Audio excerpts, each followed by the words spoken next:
Hello everybody, good afternoon and welcome to the United Stand. This is your latest Manchester United news and transfer news. I hope you're all doing very well. Ole Gunnar Solskjaer's transfer frustration increases. We've also got the latest updates from Fabrizio Romano's weekly transfer podcast talking about Telles and Sancho and Manchester United's potential to go for 3 signings as we were discussing yesterday morning. Also the latest on Smalling, why Manchester United are failing. And look, I think the best place to start is with what Ole Gunnar Solskjaer spoke about last night when he was asked about transfers and the Chris Smalling situation. He says, I'm not the one negotiating. When there's something to report, I will tell you, but at the moment I've got to work with what I'm working with. And we're hearing that privately, and I don't think this will be rocket science or breaking news for you. Privately, Ole Gunnar Solskjaer is furious with the situation at Manchester United Football Club in relation to the lack of transfers. And what I would say about lack of transfers is, I think some people think, well, you know what? Oh, you know what? We've not spent enough money. And then United are going, as they've said this morning, there was a line, I think, coming out from Oliver Kay, who's a journalist, saying that Manchester United again are bewildered by the lack of perspective of what's going on from Manchester United fans, and that they need to trust the process. I mean, we had this at the end of last week where we were described as being hysterical because we're not happy with the transfer business. We're now getting, we need to trust the process. We don't understand the wider world, i.e. COVID-19. But it doesn't, I mean, I'll comment on that. But one of the big things I want to say is that Wolverhampton Wanderers have spent around 80 million, but they've made around 80 million. So their net spend is virtually a million or a couple of million, apparently. I think they've sold 6 players and they've brought 6 players in. They've generated 80 million to spend 80 million. Everyone's going, oh, well, we can't, some people are saying you can't afford Sancho. It's immoral in a COVID-19 world. But where United have failed is, yeah, they've spent 7-8 weeks negotiating with Sancho and they still haven't bought him. Yeah, we're still bloody negotiating with Telles for 17 million. We're arguing about that. Rubbish, absolutely rubbish, terrible. And if you're Ole Gunnar Solskjaer, you're going to be furious about it. But one thing that we probably don't put enough focus on is the fact that it's not just about spending money. It's about the total lack of creativity in the transfer market, I suppose is the term. Because Chris Smalling, Jesse Lingard, Andres Pereira, Dalot, Rojo, Romero, that's about 80 million quid. And Smalling, that's about 80 million quid. Smalling, 15. Jesse, maybe 20, maybe 25. Pereira, 15. Dalot, 15. Romero, about 8. Rojo, about 5. You're getting up to around 80 million pounds if you'd moved those players on. Now, there's no way we're going to move all those players on in 10 days. But we've actually had 7 weeks before now that we haven't moved players on. And of course, we've saved ourselves about £2-3 million a month in wages for Sanchez. But we've not bought Jadon Sancho yet or Alex Telles yet because we haven't sold the players that other clubs have done. We can't sell players because we overpay. They're on massive wages. We can't sell players because we negotiate the life out of every deal. I mean, look, apparently Roma offered 12 million for Smalling and we want 18. And this has been going on for when was it Chris Smalling had to withdraw from the Europa League for Roma? That was bloody back end of July. So this has been going on for 7 weeks. We've been negotiating with Roma for Chris Smalling for 7 weeks. Chris bloody Smalling. Like, it's not a do or die. It's not Pogba to Real Madrid, is it? It's Chris Smalling, a fringe player, to Roma. That deal could have been done. All right, we might get an extra 2 or 3 million. But this is why we fail. Every deal is done to the minutest detail. Move the player on. You're paying his bloody wages the last 2 months. Move the bloody player on. Use the money to get somebody else in. And from top to bottom, ins and outs, we've messed up. And I would say the prime example here is Wolverhampton Wanderers. They have sold a lot of players and brought a lot of players in. And we could have done that. Imagine if we had that £80 million. That £80 million off £108 million for Sancho means you've got to spend £30 million on Sancho. So do not, I've said this so many times, and I'm not moving my left arm, by the way, because I couldn't do the show this morning because I had to have an operation on my arm. So my left arm is in a lot of pain. Thank you to Xander for doing the show.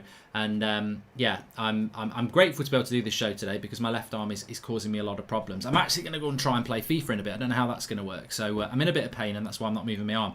We're going to be outspent by Spurs facepalm, says Karan Banzel. And these owners haven't put a penny in since buying us. Okay, COVID is impacting business. Why don't they put their hands in their own pockets for once, says Sean Turner. And Mark, the idiots gave Pereira and Jones big new contracts, so we're going to struggle to sell them. Why not loan them out and have them pay their wages, says Wilco667. And this is the thing. People talk about COVID-19. People talk about, well, you know, immorally we shouldn't do this. Immorally we shouldn't do that.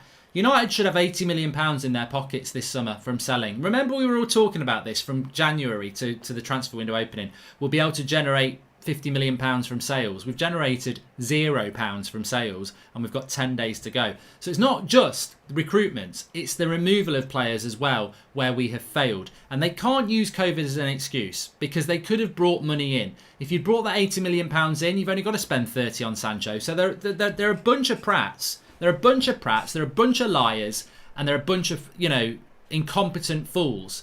And I worry, the closer we come to the end of this transfer window, there's talk now that United are just going to look at loan deals. There's talks of, ta-da, it's Sarr, piss off. No, it's not Sarr. Forget about it. Do not sign Ismail Sarr. I'm telling you now, do not sign Ismail Sarr. Do not sign David Brooks. Do not sign Ismail Sarr. Do not sign David Brooks. Do not even try it. Don't even try it. If you try it, you watch what happens. Do not try it. I'm not even bloody joking. Do not try it. No, do not try it. You do not go from Jadon Sancho to David Brooks or Ismail Sarr. No. They're West Ham players. They're not Manchester United players. Do not do it. Don't do it. I'm telling you. Don't even think about it. Do not do it. I can do this for an hour if you want. Do not do it. Don't think it's a good deal. Don't do it. And Ollie, don't let them do it. Say I'd rather have nothing. I'll back you, Ollie, if you say I don't want anything. Don't get me those players because that'll be a bloody joke. You know what? If you're not going for Jadon Sancho, get Adama Traore. Adama Traore would be brilliant on that right-hand side. His crossing ability is fantastic. But do not go and get some dodgy Ismail Sarr or David Brooks. And I know they're good players, but they're not top 4 players. So forget about it. Don't even dare. Jadon Sancho. But interestingly, on Sancho, Fabrizio Romano's put his podcast out again, and he said that Manchester United is still not looking at alternatives. They're looking at priorities, of which Jadon Sancho is still a priority, even though that is a bit bemusing to Borussia Dortmund because Dortmund expect him to stay because we haven't paid the money yet. I hate to say it, but our club is a disgrace, says Lachlan. I feel so sorry for any manager. They cannot do well, but we don't back them. It's a disgrace. Well, Ole Gunnar Solskjaer, very, very frustrated with the situation. I mean, this is no breaking news. Ole is frustrated and fed up with what's happened. He wants to succeed. He feels that in the last season he did a good job. He got 3rd place. Bruno came in. He showed what he can do if they give him the players that he need. And Ole Gunnar Solskjaer's story, whether you're Ole in or Ole out, evidentially he's right because he didn't do particularly well, but he didn't get midfielders and attackers last summer. They gave him Bruno Fernandes and Ighalo, and suddenly we got top third. We got 3rd place. He expects players to come in. He expects players to go out. None of them have come in. None of them. I mean, Donny van der Beek apart. Nothing's really come in to improve his team, and he's still got a lot of deadwood. And yet, Ole Gunnar Solskjaer looks at what Lampard's had, what Klopp's had, what Pep's had, what Arteta's had, and Jose Mourinho's had. I mean, how does this happen? How does Manchester United Football Club try and con its fans by saying we can't spend a lot of money because of COVID, yet Tottenham, who wanted to furlough their staff and have one of the tightest owners in football, have bought Reguilon. They've got Gareth Bale in on loan on big wages. They've bought Højbjerg. They've bought Doherty. And now they're linked to Skriniar for 50 million. So how is it that Spurs are doing this and Manchester United aren't? And you know, Ollie knows it, I know it, and you know it. The reason United don't want to spend money is because they want to give money to dividends and shareholders. It's nothing to do. They don't want to be successful on the pitch. So at this moment in time, Ole Gunnar Solskjaer is basically getting abuse from some sections of our fan base and has absolutely been hung out to dry by our ownership. He knows it. The club, the players know it. And there's a lot of dissatisfaction within Manchester United. I mean, we had Luke Shaw coming out after the last game. You've got ex-players saying stuff. It's not good. It's not good. And there's a lot of frustration within and without Manchester, outside Manchester United with the fans, but within Manchester United in the coaching and players as well. Very, very disappointed that the club has basically put a public statement out saying we're not ambitious, because that's what's happened. And that's the disappointment for Solskjaer and his players and his coaching staff, is that the board, yet again, have put a public statement out by basically saying, trust the process. It's hysteria to moan, and every other club has done something. So it's very, very disappointing. Glad I went to bed and missed my first game in 10 years on Saturday. I feel so devastated with what these fools have done to our club, says Paul Banks. Mark, if you don't get Sancho, why don't you just loan Dean Henderson to Chelsea for a swap with Hudson-Odoi? Just frustrating for Ollie, says Sil. Spurs trying to sign Skriniar and Milik as well. They have sold many players and no Champions League football. Our board is a joke. They will move a buzzers in the Champions League race, says James Bard. These footballers only get to be footballers for a short period of time. Tells you something about them seeing out their contracts, as Peter Giles. And I don't understand why we didn't go for Lewis after Liverpool walked away. Newcastle got a good deal, says United's non-Mancunians. Well, look, we do need to get this centre-back deal done. I watched the show this morning with Xander, and I mean there has been a lot of talk this week that United would escalate the Alex Telles deal. I can tell you that there is a feeling in Portugal that Telles will play for Porto this weekend, because the problem is that the fee, 25% of it, goes to various sources like Galatasaray and a couple of agents, including George Mendes. So Porto are trying to push that up. What Fabrizio Romano has said is that Manchester United want Telles. Personal terms won't be a problem because Telles wants to come to Manchester United. However, Sergio Reguilon wanted to come to Manchester United and didn't come. And at this moment in time, United are not looking at any plan Bs, although they do have another plan B if they don't get a left back. New story out that Lingard contract extension will be triggered since there is no time to shift him to a new club. The Sun, Matt Judge equals an idiot, says John Helmar Hiddleston. Edvardsson. And 12 days, Sean Turner, where are you? Sean Turner says 12 days to sign Telles, Sancho and possibly one other. Also trying to sell Deadwood. Not a chance. You can't be 90% still, Mark, says Sean Turner. I'm not anything percent at the moment because I've had a local anaesthetic and a lot of pills, and I'm feeling a little bit... I'm just talking, really. I'm feeling a bit... I'm emotionless at the moment from the drugs, which are to do with the operation on my arm. Lachlan Oberg says, Mark, I will say it again, it's a disgrace we signed Donny van der Beek. Even we all know that midfielder was not a crucial spot. We should have had a right winger last year. And Solskjaer would beat big teams with Moldar, Fenerbahce, Celtic, Ajax in Europa League group, severe in knockouts at home, but he'd lose to bad teams also, says Vegard. And hi Mark, just hanging out here down in the well, waiting for you to rescue me, says Jim Shorts. And it's pathetic that we as fans are having to talk about the failings of the board rather than talking about what's happening on the pitch. I love the show, says Kevin Bishop. And Sarr is in a lose-lose situation. If he signs, fans will be unhappy because we want Sancho. If he plays poor, people will get on his back quickly, says Happy O. I don't think Ismail Sarr will give a shit about that. I think he'd love to come to Manchester United, and we will all back him. But I'm telling you now, I will go absolutely crazy because...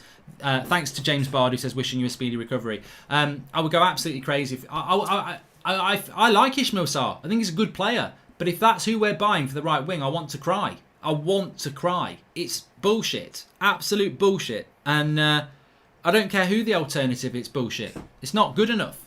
You know, we've spent 7 weeks, 8 weeks, probably 3 months working on a deal for Sancho, and we're not going to get it done. Piss off. I mean, I know that's aggressive, but I'm on drugs for my arm. But no, seriously, it would be a joke. It would be an absolute joke. So they've got to, I don't know what's going to go on with Manchester United's transfer window. We've got 10 days. They've got things to do. Fabrizio Romano was saying that they want to move Smalling on and they'd like to get a centre-back. Who that centre-back's going to be. I've said all along there's a lad at Monaco called Badashil. We could get him. I don't think we can get Upamecano. But there are deals that Manchester United could have done. But yet again, Alex Telles could have been done today. And why is it not done today? Why does every bloody deal... I've got to keep my blood pressure down. But why does every Manchester United transfer take War and Peace? Why is it always War and Peace? And War and Peace is a very, very world-renowned, known, famous book that's massive to read. And Man United are like War and Peace. It takes bloody ages. We've been linked to Telles for bloody ages and we still haven't signed him. Liverpool get linked to a player, Jota. Oh, we've got him. It's done. It's fast. And with United, it's not. Telles is a good crosser. Does Rashford and Martial have the quality of scoring headers? Someone needs to teach Maguire to score headers. As Vija, don't start me on Harry Maguire. He should have scored again yesterday, shouldn't he? We would be in... Liverpool's going to sign Sarr, says Jonathan Reed. I bet they won't. I bet they won't. I bet it will end up being something that we need to worry about as well. But also on that centre-back situation, I knew there was something else I needed to add. On the centre-back situation, Eric Bailly, there's reports that Eric Bailly from Manchester Evening News faces a really important season for United. Well, have we not? Has Eric Bailly not had an important season for United for the last 3 years? Like, I hear this every year. It's the same old bullshit regurgitated. But basically, what they're saying is that United want to get rid of Smalling and Rojo this summer, and they will get rid of them. But it's the last chance saloon for Bailly and Jones. I mean, how the bloody hell is Phil Jones on a last chance saloon? I mean, as I've said it so many times, he would survive a nuclear war. He's like a cockroach. What is he still doing at the club? Phil Jones is in the last chance saloon. Bloody, let's be honest, they can't sell Phil Jones. That's the truth. Nobody wants to buy Phil Jones. It's not about the last chance saloon. It's the fact that some people will actually buy Smalling and Rojo, but no one's going to go near Phil Jones. So, but they're basically saying that Eric Bailly is going to have his final chance at United, and if it doesn't work out, they'll buy another centre-back. I mean, this is just PR spin again, isn't it? This story, I'm sure you could find it if you went back last summer and the summer before. You'll find an article somewhere where it says, this is the last chance for Eric Bailly, United looking to buy a centre-back if it doesn't work. And it's the same story coming out again. We needed to buy a centre-back this summer. I was impressed with Eric Bailly last night. I don't think he's a top 4 centre-back, and I also don't think he'll stay fit enough. But I would play him over Lindelof. But we should have bought a centre-back. We should have bought a centre-back, and Phil Jones should not be at the club. Simple as that. Welcome to Viking, latest member of the United Stand Members Club. And please stay fit, Eric Bailly. Eric Bailly says, Srirag, look, we need him to stay fit, because the one good thing about Eric Bailly is that he is quick. And next to Harry Maguire, it just gives us that little bit of stability. Mark, been ages since United scored from a corner. United just not good enough in set pieces. Ollie needs to teach them, says Manish. Yeah, but you know what, Manish? I think our corners are a lot better than they were before Bruno was here. Bruno actually puts a good cross in. We win a lot of headers, but we head it like a balloon. It's just got no power in it, or it goes over the bar. It's just not, I think our corners have improved. There was a time for 3 years where we couldn't beat the first man, so I think the corners have improved. Mark, I don't understand how Liverpool can pay $5 million a season in instalments for Thiago, and similarly with Jota, albeit slightly more. Yet we can't, says Happio. Which just depends on the club that you're buying from. That's what that comes down to. It just depends what club you are buying from and whether they will take instalments. I mean, there's a myth floating around Borussia Dortmund that they want 120 million euros outright. I don't think that they do. I don't think they do. And what you're going to get is this situation that I saw this morning where some fans are panicking. They're like, we're not going to get football fans in the ground until at least probably January, February, March, April next year. So that's going to be lost revenue for Premier League clubs. And people are saying, well, the Glazers are going to use that as a reason not to buy players now. Has that been a reason for Liverpool not to buy players? Has that been a reason for Chelsea not to buy players? Is that a reason for Spurs not to buy players? Is that not a reason? Every other club has still bought players, despite not having fans in the ground. Yet Manchester United are there as that one and only club saying, we can't buy players. We can't buy players. We've already spent money in January on Bruno. Nonsense, absolute nonsense. But the thing is, are Porto getting fans in the ground? Are Dortmund getting fans in the ground? And people say, well, yeah, they are. But they're not really. They're not really getting fans in the ground. They're getting a few thousand fans in the ground. It's not sell-out Dortmund Stadium, is it? And they're not going to get that. So every club's in the same boat. Deals can be done. Deals can be done. The problem is, if you speak to anybody in the industry, any football club, any sports agent, they will tell you that Manchester United reputation for doing transfers is absolutely abysmal. And it has been for probably 5 years, maybe even longer. United have had a dreadful reputation for doing transfers for a long time. That is the issue here. Mark, really enjoy your content. My birthday's tomorrow. Please shout out my son Bryce. Ollie in, Glazers out. Hope we get Telles and Sancho over the line, says James Himes. Yeah, sorry, let me just do that. Happy birthday for tomorrow, James, as well. And also super chat from Jordan Such. He says, "Hi Mark, I thought we would have heard a lot more rumours on Sancho the day after we lose to Palace. But a positive spin, but still very quiet. A month ago I was convinced on Sancho, not anymore. And I think we need to move on from Sancho. He's not coming. Let's hope he goes to Barca or Bayern when we eventually leaves instead of a top 6 rival," says Well Zeno. Mate, I can't...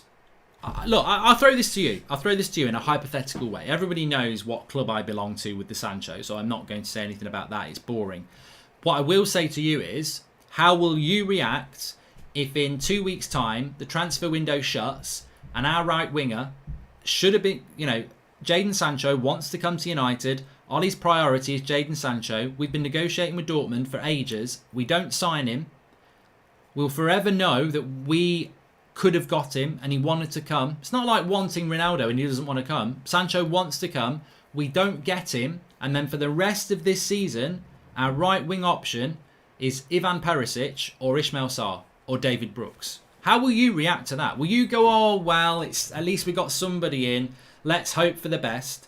Or will you actually wake up and smell the coffee and go, what a disgrace this football club is? Up to you. I'm not going to tell you what to do. You know what I'm going to do. You know what my reaction's going to be. And you know what a lot of people's reaction's going to be. I don't care how talented Ismail Sarr is, or how talented David Brooks is, or how good a job Perisic can do for us for a year. That is not ambitious. That is not backing the manager. And that is not a football club that is trying to close the gap on Liverpool and Man City. And this happened exactly the same to Jose Mourinho when he finished second. We expected an influx of money and an outgoing of players to really build a challenge. And we failed. And look, you know what? I wasn't Mourinho's biggest fan.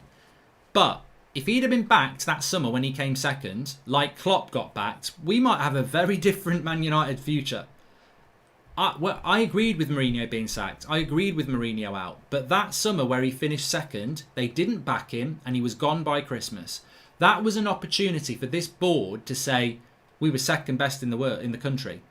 Spend a bit of money, let's close the gap on City. And we didn't. And here we are again, third in the league, with an opportunity to get better and close the gap on City and Liverpool.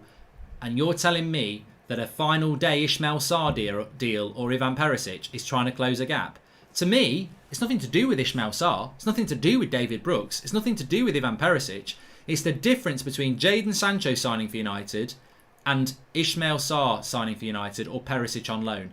It's ambition against money-making, lack of ambition. And that's why I'll be frustrated. It's nothing to do with the player. I don't need bloody Gary Neville to come on the show and tell me that Jadon Sancho streets ahead of Ismail Sarr. I've got eyes. But it's not even about the player. It's about the ambition levels. One player shows an ambition to try and close the gap on your rivals. Another player just shows an ambition to try and get fourth. And that's why I'll be angry. And that's why I won't accept it. I'll have to accept it, but that's why I won't accept it. And that's why I'll get angry about it. And that's why I won't be there going, yeah, we've got Ismail Sarr, done deal. I'll be furious. And it's not fair on the player, but I tell you, it's the level. This to me is not even about the player now. It's not about the player that comes in. It's about the message it sends to you as fans. Jadon Sancho sends the message we're trying to get there. Any other player sends the message that we're happy down here. And that's where the frustration comes. It's not about picking on the player. Hey baby, I want to know. Donny van der Beek, good show, Marks is Viking. All right. Hey, yeah, I know what the song is. Sean Turner, if we sign Sarr over Sancho, it would be like going to buy a Bentley and coming home with a Clio. Sarr is a Clio. Sarr is not Man United level facts. Well, Sarr is a player that Liverpool didn't even want for their bench. If you could pick a day in the next few days to sign Sancho, when do you think we will sign him? Says Oliver. I've never been any good at that. I've never been able to do that, and I can't. I'll tell you what. I'll say to you. I mean, to be honest with you, part of me thinks it would be transfer deadline day. Part of me thinks they'll just, if it's going to happen now, they'll do it right at the very end. I don't know. I just don't know. Sancho's going to wait till next year and have a bunch of clubs in for him. He's not going to Man United, says that boy. And also, Super Chat coming on. Who's going to want to come to the club now that it is known there is no ambition, says Chris Grathwell. And How long has the show been on, says Callum? I don't know. I can't grab this sort of concept at the moment. I'm a little bit dazed. What happened with 70 million that we got after qualifying for the Champions League, says Vasper. And if it's just Sarr and Van der Beek, that's bad. But if it was Jamal Lewis, Aarons, Gabriel, Allen, Van der Beek and Sarr for under 170 million, which is about what we would spend, then that wouldn't be too bad, says Matthew Taylor. You think the hate for Dan James is valid or unfair, says Shiv? To be honest with you, I'm a little bit I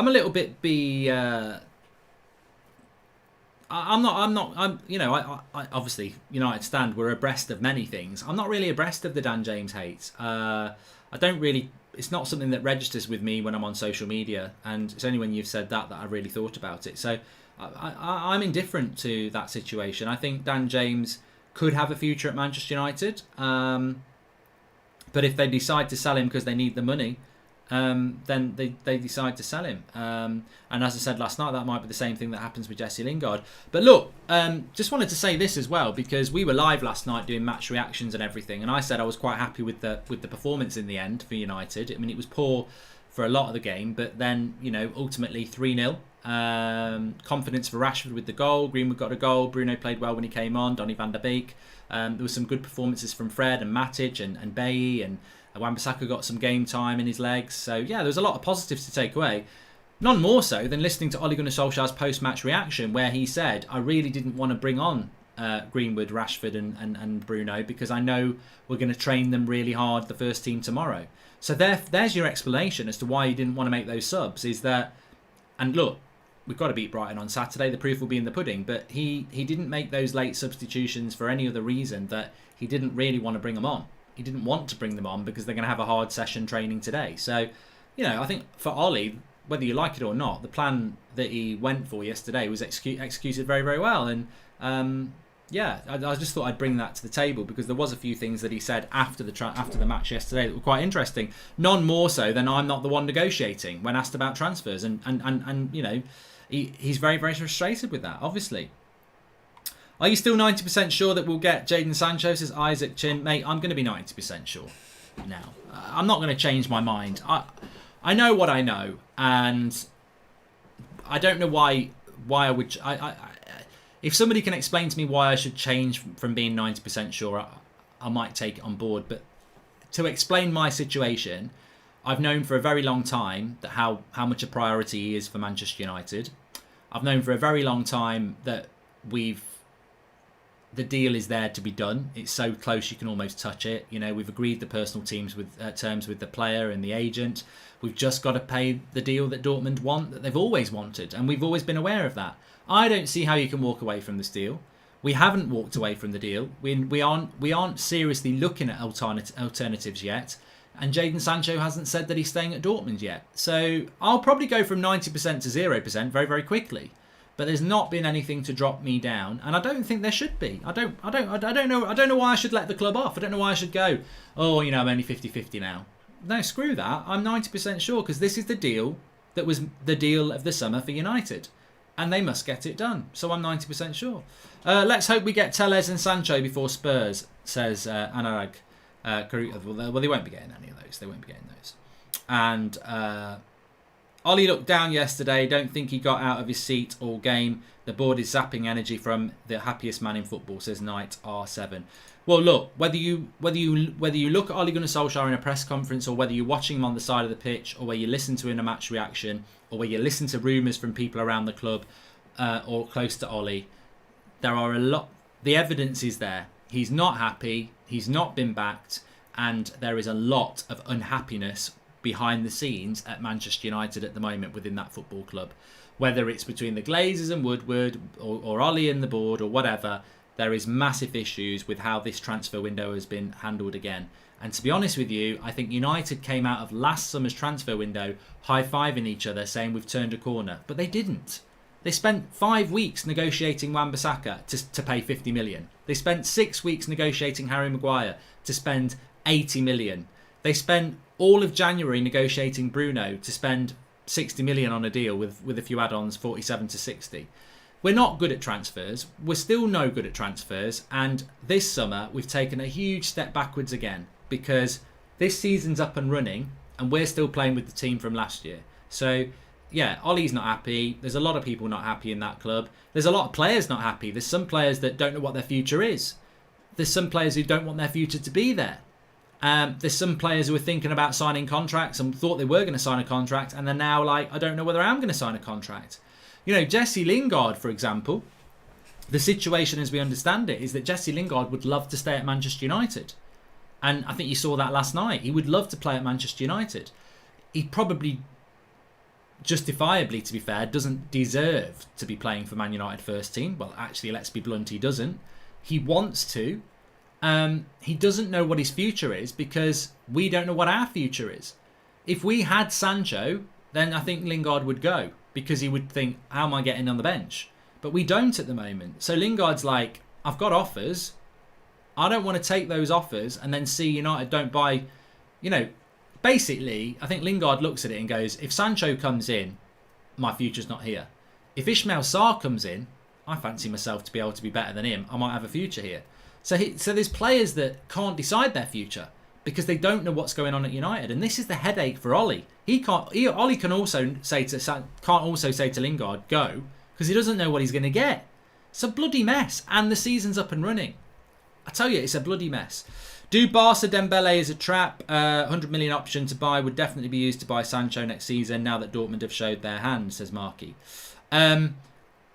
On Ousmane Dembele, Fabrizio Romano said that United have basically been told that he doesn't want to come to United and he didn't want to go to Liverpool. He sees his future at Barcelona. Whether United were looking to buy him or not, that's the situation with that one. If you had the choice between getting Sancho or getting the Glazers out now, which would you choose? Big up Mark from Malaysia, says Vishal. You know what? If I had the choice between getting Jadon Sancho now or getting rid of the Glazers, and I would be disappointed if anybody didn't agree with me on this one, I would get rid of the Glazers.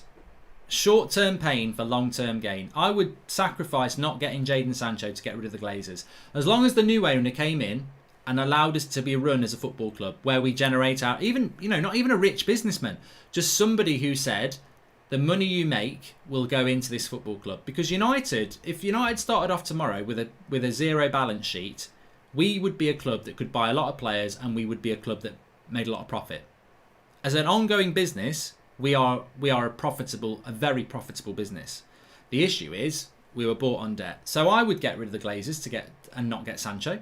I'd happily do that. I'm not going to be one of those fans who says, oh no, Sancho's more important, let's keep the Glazers. No. I know the damage they've done to this football club. Sancho will end up at United. We are known for signing players at the end of the window. Maguire was bought on the 2nd of August and Bruno on the 29th of January, says Rahul. And confused as to why Pogba wasn't sold. Our best form player and energy was when he was out of the side last season. He won't be missed, a bit like Rude, says U.R. Cantona. And Mark, do you think that this is the secret deal between Man United and Dortmund to stall this deal till the end of the transfer window? That's why Man United didn't go for a right winger, says Irfan. I don't know. I don't know. I genuinely think Dortmund are planning on having Sancho next season and are quite surprised by the way United have acted. Do you think Rashford's better suited as a more central forward, not on the left? I think we would score more with him and Martial in front of goals, says the big channel. No, I think we've seen Marcus Rashford playing up front, and I don't think he's a player who can play with his back to goal. I think he's a player that runs onto the ball, and I think that's why he works better off as a left inside forward. I think with his back to goal, he's pretty poor, to be honest, and that's my opinion on that. Monitoring the players is the best United can do, says Jack Linnett. How can Neymar be sold for nearly 200 million, but United won't pay 100 million for Sancho? They paid 90 million for Lukaku, says Paul Carroll. Because they're idiots.